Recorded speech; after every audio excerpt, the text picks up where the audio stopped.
नमो वज्रं निज स्वरूप को परम रस जामे भर्यो अपार बंदो परमानंदमय समय सार का। 46 नंबर का जो छंद है नाटक समय सार का मोक्ष द्वार का, इस अध्याय में चल रहा है। जो कल ही जब छंदपन ने शुरू किया था तो इसमें सबसे पहला बोला है धीर के धरैया। तो धीर वीर जो पुरुष होते हैं तो डॉक्टर साहब ने अपने व्याख्यान में बताया 4 प्रकार के उन्होंने कहे हैं। धीर वीर, धीर प्रशांत, धीरोदात्त और एक और कोई बताया उन्होंने, मुझे याद नहीं आ रहा है। तो इस प्रकार के वो धीर वीर होते हैं। अब धीर किसको कहते हैं कि बाहर में कितना भी संकट हो, प्रतिकूलताएं हो, तो वो धैर्य धारण करने वाला होता है।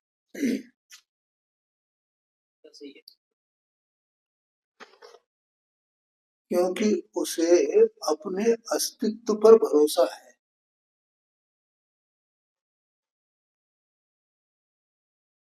ठीक है, क्योंकि मेरा अस्तित्व तो अविनाशी है,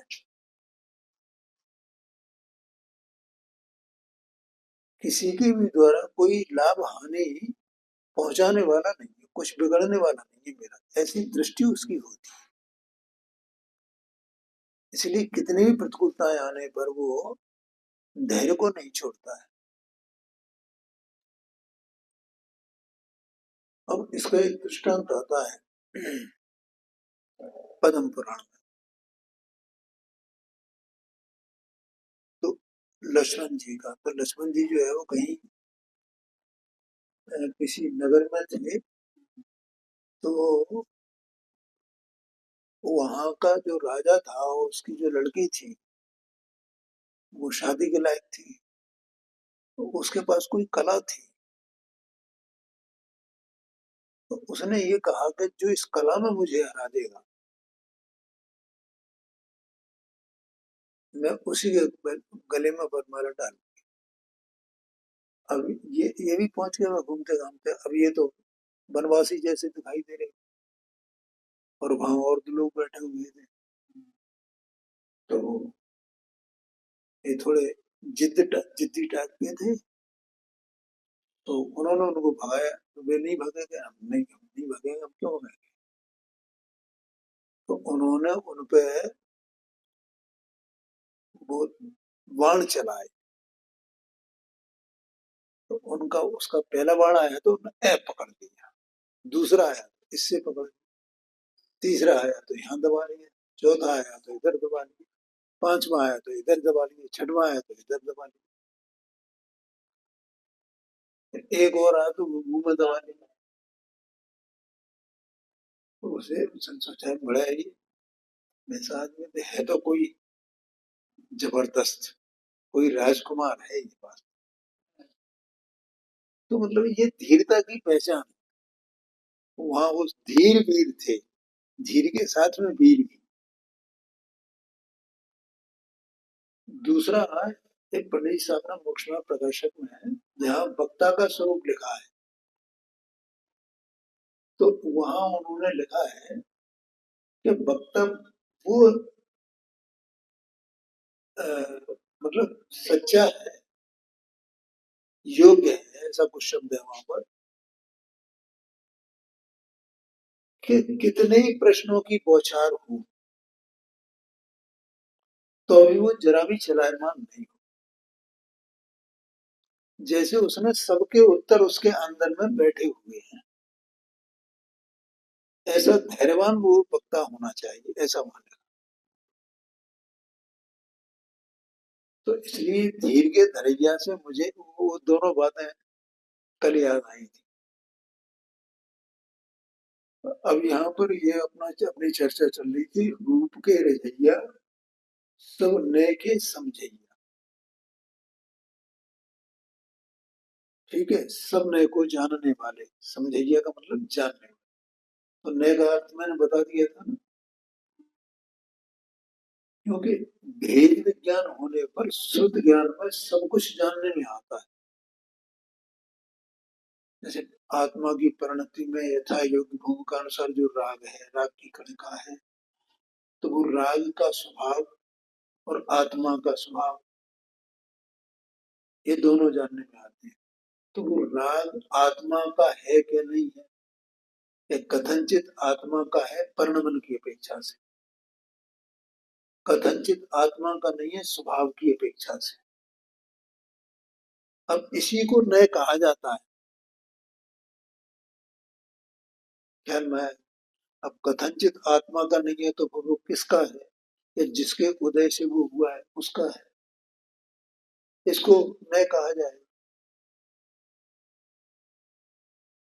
ठीक है, अब वो उदय कौन है, क्या है, वो उसका क्या स्वरूप है, तो उसको भी जानता है कि नहीं जानता।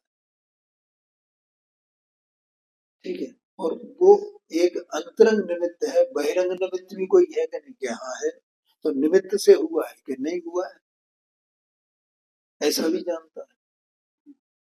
एक तरफ तो निमित्त के कारण हुआ है ऐसा मान जानता है, एक तरफ निमित्त के कारण नहीं हुआ है ऐसा भी जानता है। तो जानने के एक ही वस्तु के बारे में इतने प्रकार हो गए ना, एक घटना के बारे में इतने प्रकार जानने के। तो ये जानने के जो अनेक अनेक अलग अलग अपेक्षाओं से जो प्रकार हैं, उन्हीं का नाम तो नय है, और नय है क्या। तो ऐसा वो ज्ञान उसका उत्साह सारे नयों को जानता है, ऐसा आशय है। सभी के लघु भैया, सबके छोटे भैया हैं, और सबसे प्रेम करने वाले हैं, सबके कुबुल से हैं। ठीक है, कोई उल्टा सीधा बोल दे तो उसमें भी वो सत्यजित नहीं होता। हाँ जी, क्या, ये तो कर्मोदय जन्य है ना सब, माने वहां पर मान और अपमान दोनों वो जानता है, कर्मोदय जन्य है, ऐसा है। मान होए तो उसमें प्रसन्नता नहीं, और अपमान होए तो उसमें खेद नहीं, ऐसा आशय है। बाम के बमैया, बाम माने कुटिलता, बांकपना, वक्रता। पहले अज्ञानी के उसमें आया था ना, माया के खटाऊ, ऐसा का शब्द था ना उसमें, मायाचारी। देखो, अंतरंग में रंच मात्र भी अ, अपनी प्रसिद्धि को चाहना, प्रसिद्धि की चाह, लोग मुझे जाने, लोग मुझे जाने, लोग मुझे जाने, मैं ज्ञानी हूँ, मैं ज्ञानी हूँ, मैं प्रति हूँ, मैं ऐसा महात्मा हूँ। तो वो मायाचारी है,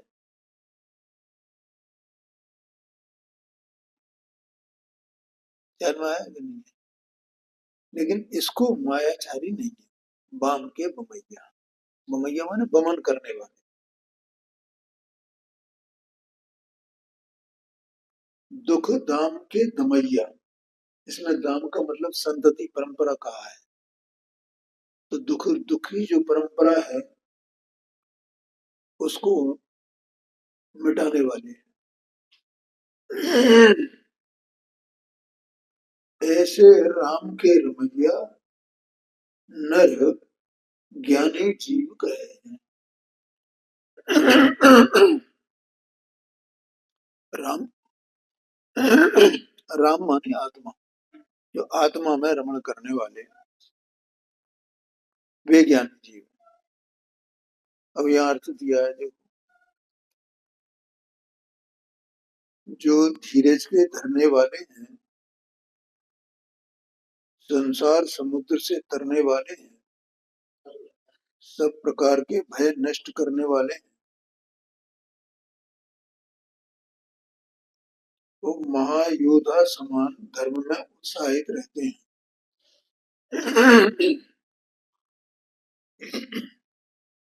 देखो ये सब जितने शब्द हैं यहाँ, ये वाचक हैं। वाचक माने बताने वाले, ठीक है। और जिसको ये बताते हैं उसको वाच्य कहते हैं। जैसे दर्शक और दृश्य, दर्शक माने देखने वाला और दृश्य माने जो दिखाई दे। ऐसे वाचक और वाच्य, ठीक है। वाचक माने बताने वाले और वाच्य माने जिसको बताया जाए। तो ये सब क्या है, किसको बता रहे हैं कि ये जो भाव है ना जीव के परिणाम, उनको बता रहे हैं। धीरज है, धीरज एक परिणाम ही तो है, परिणति है ना, भाव है। संसार है, संसार भी भाव। कौन सा भाव? ये पौद्गलिक संसार है, इस संसार को संसार नहीं कहा। ये बात, जीव की परिणति में जो मोहरा द्वेष है वो संसार है। और समुद्र क्यों कहा? तुम अनादि काल से इसमें पड़ा हुआ है, अनंत अनंत काल, कितने कितने प्रकारों के, कितना है वो मोह राग द्वेष, ध्यान में आया ना। और वो माने वो अनंतानुबंधी है ना। मिथ्यात्व और अनंतानुबंधी, तो इसके कारण बस सारा संसार इसमें है। और ये गया, इसका मतलब संसार चुल्लू में आ गया, भव समुद्र चुल्लू में आ गया। तो तीन चौकड़ी कसाय का सद्भाव रह जाए, फिर कितना संसार रहा, ये कहते हैं।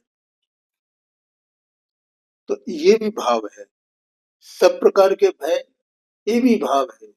उसको नष्ट करने वाला वो भी भाव है। आया कि नहीं आएगा?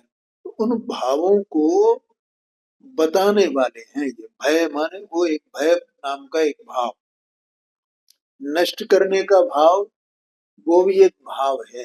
अर्थात वो परिणमन है, परिणाम है, जिससे वो नष्ट होता है, भय उत्पन्न नहीं होता है।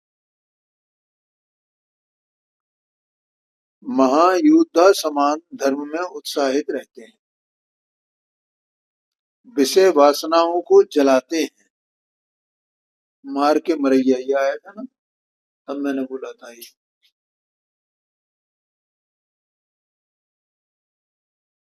आत्महित का चिंतन किया करते हैं, सुख शांति की चाल चलते हैं। सुख ढार के ढरैया, ऐसा इसमें था। ये बहुत अच्छा है, माने अपने सुख और शांति में रहते हैं। क्योंकि जो दुख है और अशांति है वो मेरा स्वरूप नहीं है, ऐसा जानते हैं। मेरा स्वरूप तो सुख और शांति में है।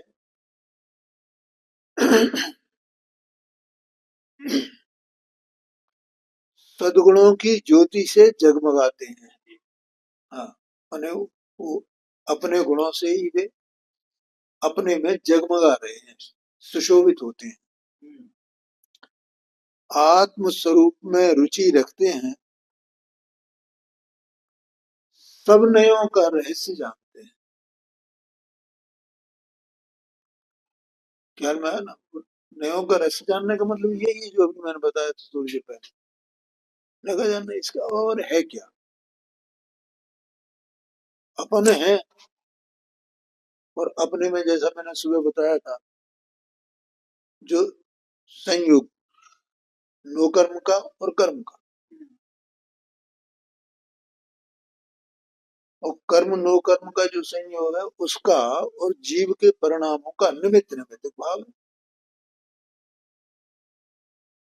ठीक है। अब उसको सबको ज्यों का त्यों जानना, ज्यादा तो कुछ गड़बड़ है नहीं ना।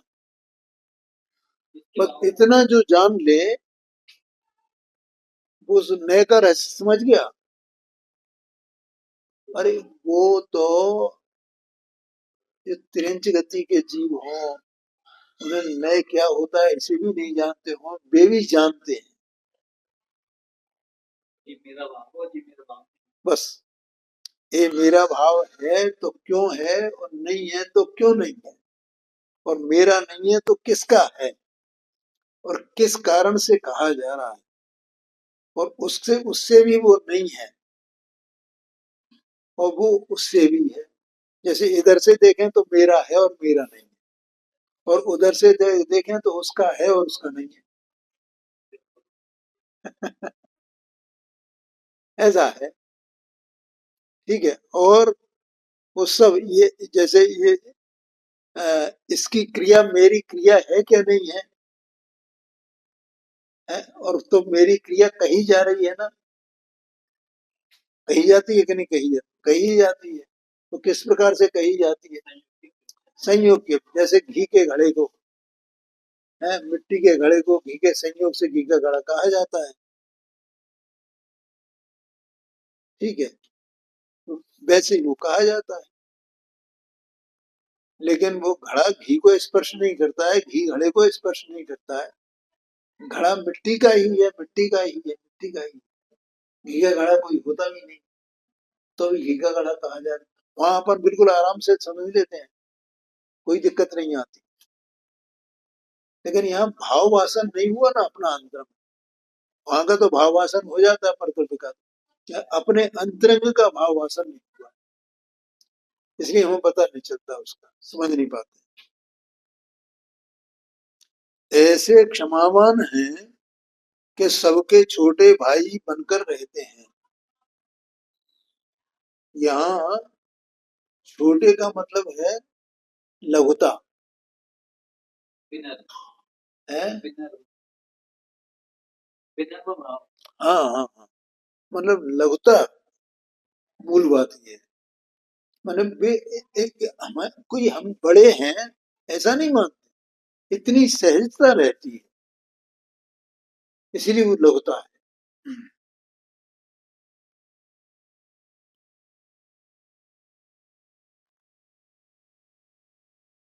वह उनकी, माने जो दूसरे लोग हैं, जैसे सबके छोटे भाई बनकर रहते हैं, या उनकी खरी खोटी बातें सहते हैं। हृदय की कुटिलता छोड़कर सरल चित्त हुए हैं।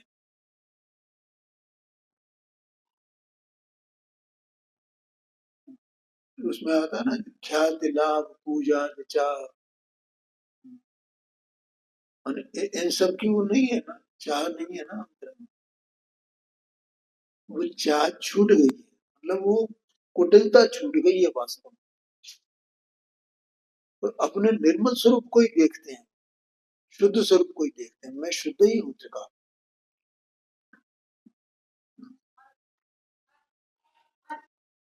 दुख संताप की राह नहीं चलते, आत्म स्वरूप में विश्राम किया करते हैं। ऐसे महान भाव ज्ञानी कहलाते हैं। अब इसके पश्चात 47, 48, 49, 50, ये 5 चौपाइयां हैं। सम्मति की महिमा इसमें गाई गई। देखो, पंडित जी साहब को खूब ये महिमा आई है, और खूब इन्होंने वो काव्य लिखे हैं सम्यक दृष्टि के ऊपर, और अज्ञानी के ऊपर भी लिखे हो। अपन पहले इसका पाठ करते हैं।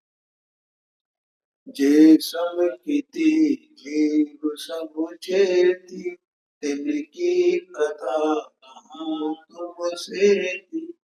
जहाँ प्रमाद किया नहीं कोई, निर्विकल्प अनुभव पद सोई।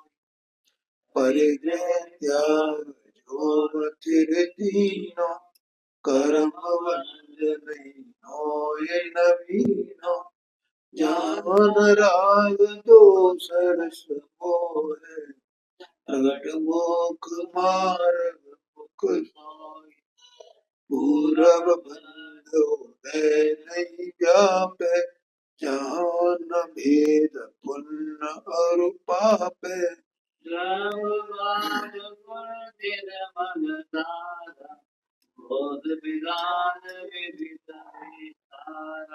जिनकी सहज अवस्था ऐसी, तिनके हृदय दुविधा कैसी। ये मुनि क्षपक श्रेणी चढ़ आए, ते केवल भगवान कहाए। ये है, देखो देखो यहाँ अभी अपने को पीछे जो ज्ञानी जीव की बातें लिखी और अज्ञानी जीव की बातें लिखी थी, अपने को सामान्य ये अज्ञानी ये अज्ञानी ये अज्ञानी। तो मैंने ये बोला था ना कि अज्ञानी भी कहाँ तक का लेना है। और वही पंडित साहब ने यहाँ खुद ही किया है। अंत में क्या लिखा है कि जय मुनि क्षपक श्रेणी चढ़ धाए। तो समृद्धि जीव की बात चल रही है ना, तो वो चौथे गुण स्थान से लेकर के जो क्षपक श्रेणी आरोहण करने वाले हैं, केवल ज्ञान को अंतर्मूर्त में प्राप्त करने वाले हैं, उन तक की सबकी बातें हैं,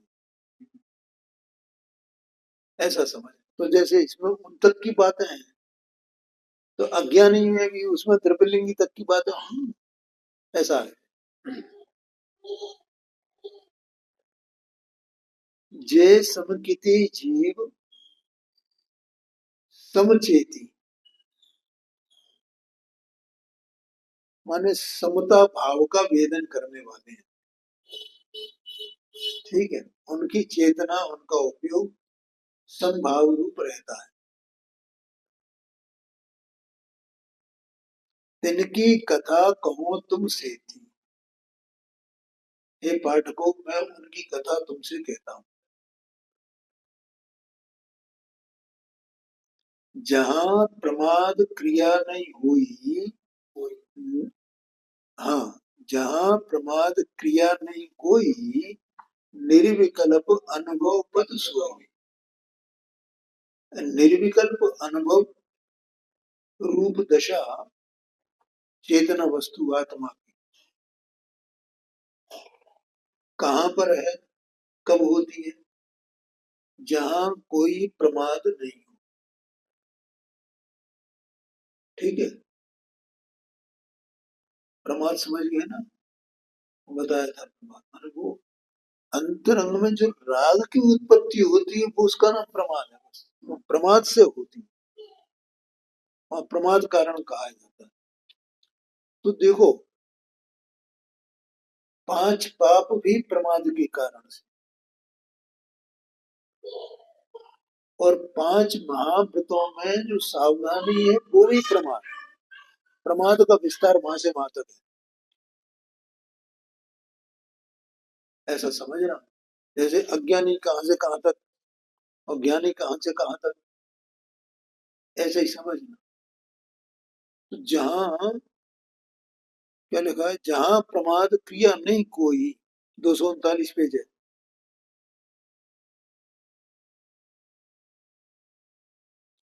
ठीक है। तो मतलब वहां प्रमाद जन्य क्रिया हलचलन नहीं दिख रही है, वहां निर्विकल्प अनुभव पद सोई।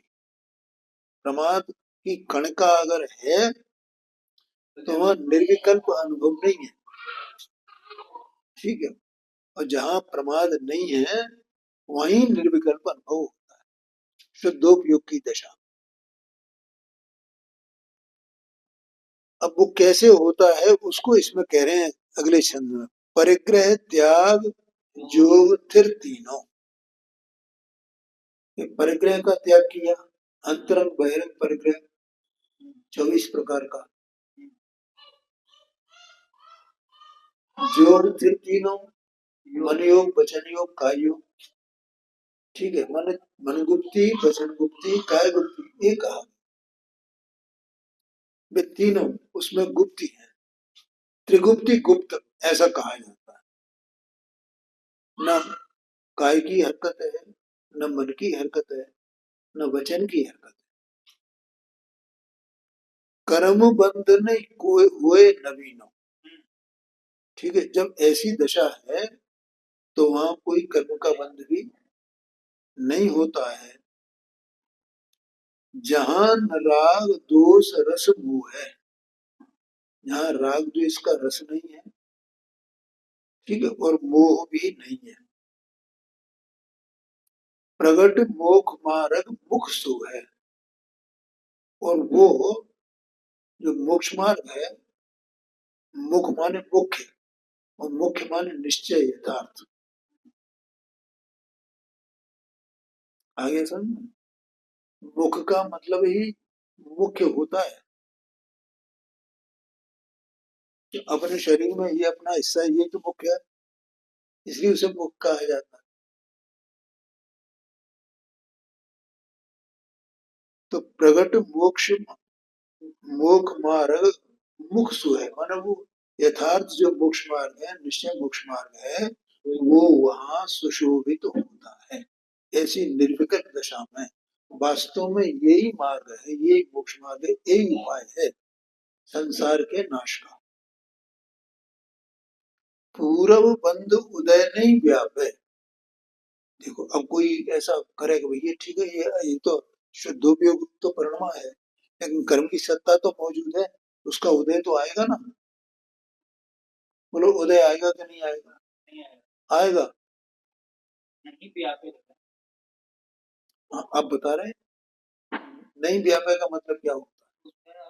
उसका उपयोग नहीं जाता। एक बात, एक बात, उस परिणति में नहीं व्यापता, वो तो भाई क्या है, कर्म है, पूर्व कर्म का जो बंध है, तो वो तो अपने स्वकाल में जैसा होने योग्य वैसा होएगा ना, उस पर किसका नियंत्रण है? बोलो, वो तो स्वतंत्र है ना पूरी तरह।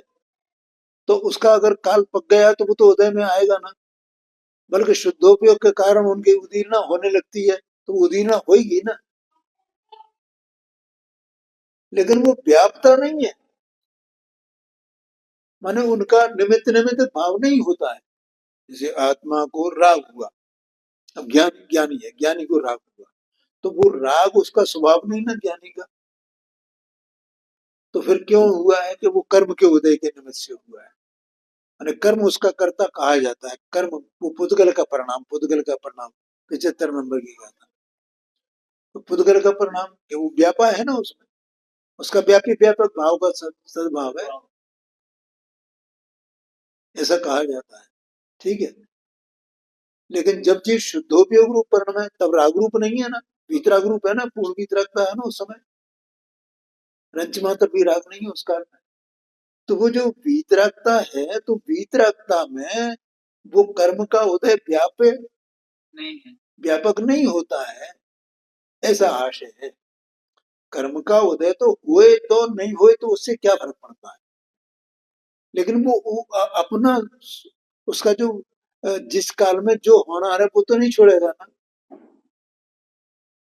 तो अपने स्वापगति होगी। ये बात है, जैसे जो दुश्मन है, पार्श्व स्वामी अपने उसमें बैठे हुए, अब वे शुद्धोपयोग रूप पर्ण में है, तो अब कोई बाहर दुश्मन कुछ नहीं करेगा भाई, कोई चिंता मत नहीं। भाई दुश्मन को कौन रोक सकता है, वो तो उसकी परिणति है ना, स्वतंत्र है ना, वो कुछ भी करे, लेकिन इनकी परिणति उससे प्रभावित नहीं होगी, तो ये बात है। इसलिए कहा मन वहां कर्म का उदय तो है, लेकिन वो व्यापा नहीं, ऐसा पार्श्व स्वामी के दृष्टांत से समझना। पूर्व बंधु उदय नहीं व्यापे,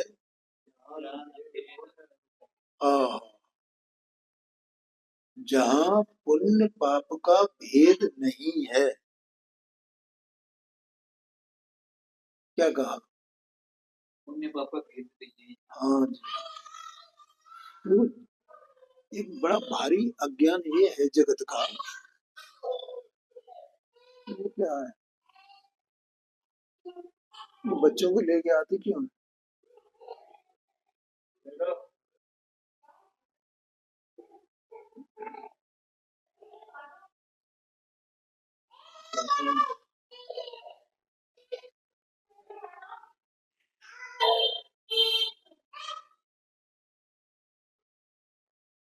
क्या मैं कह रहा था, मैं भूल ही गया।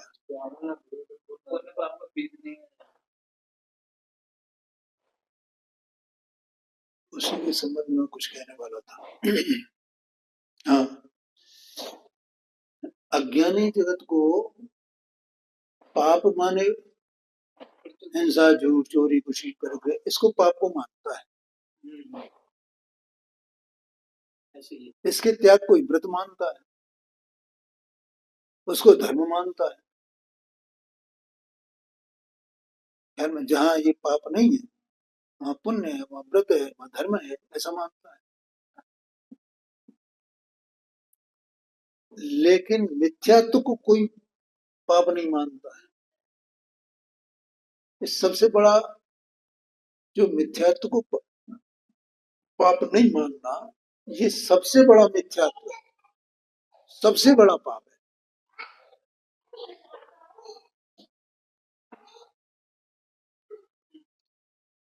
ये समझ।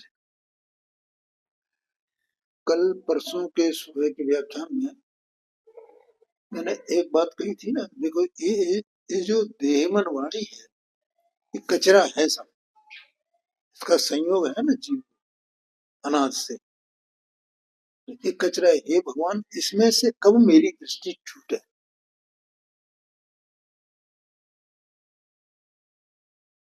इसको कोई पाप मानता है,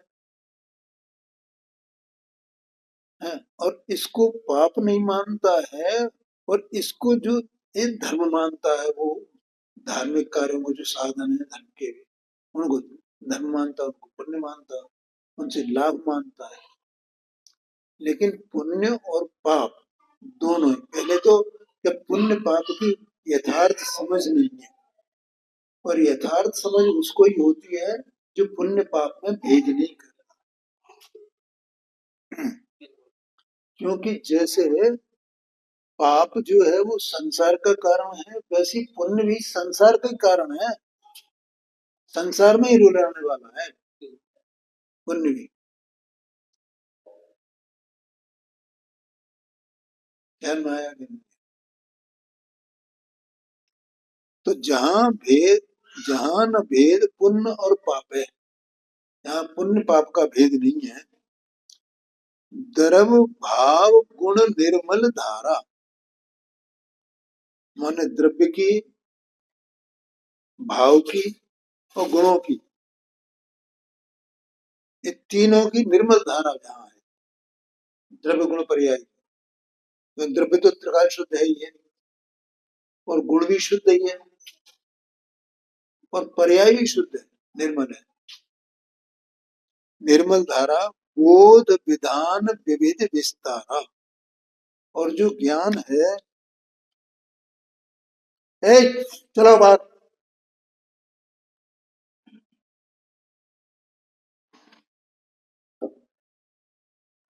वो कहाँ गई इसकी वो माँ, क्यों बच्चे के अंदर भेज देती।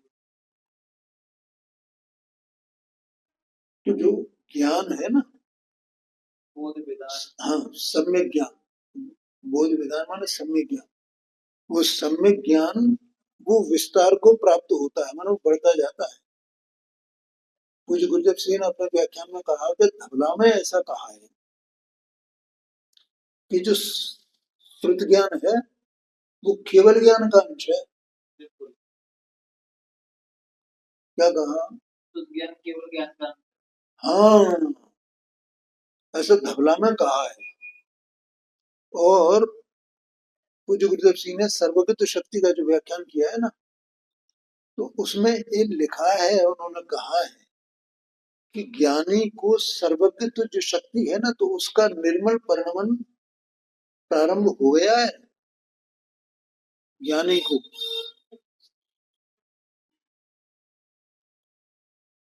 सर्वगत माने उसका अंश प्रकट हो गया उसे, जैसे ध्वज का चंद्रमा होता है, वैसे ही वो अंश वहां है, और वो पूर्णता को प्राप्त होने वाला।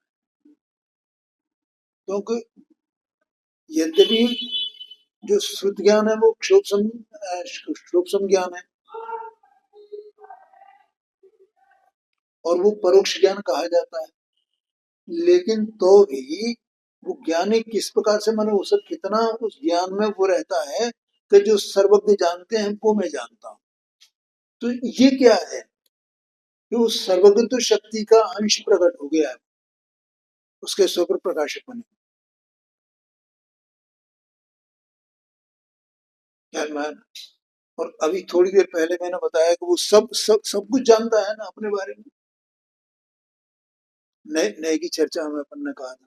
तो जिसका जिसका भाव है उसकी भाव, हाँ, वो उसका भाव किस प्रकार से नहीं है, मेरा भाव किस प्रकार से किस प्रकार से नहीं है, कैसा निमित्त निमित्त भाव है, उपादान निमित्त क्या है। एक सुबह भी अपन ने शायद चर्चा की थी आज संयोगों के उसमें। ठीक है। तो इस प्रकार से वो ज्ञान सब जानता है, इसलिए यहाँ लिखा बोध विधान विविध विस्तारा, अनेक प्रकार से वो विस्तार उसका प्राप्त होता है। जिनकी सहज अवस्था ऐसी, तिनके हृदय दुविधा कैसी। कोई दुविधा ही नहीं।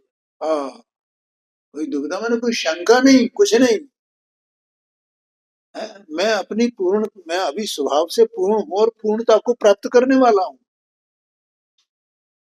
जे मुनि क्षपक श्रेण चढ़ धाये, ते केवल भगवान का है। वे जो क्षपक श्रेणी को आरोहण करते हैं, वे ही जो है केवल ही भगवान बन जाते हैं। अब इसको इतने ही रखते हैं, आगे की चर्चा अपन कल करेंगे।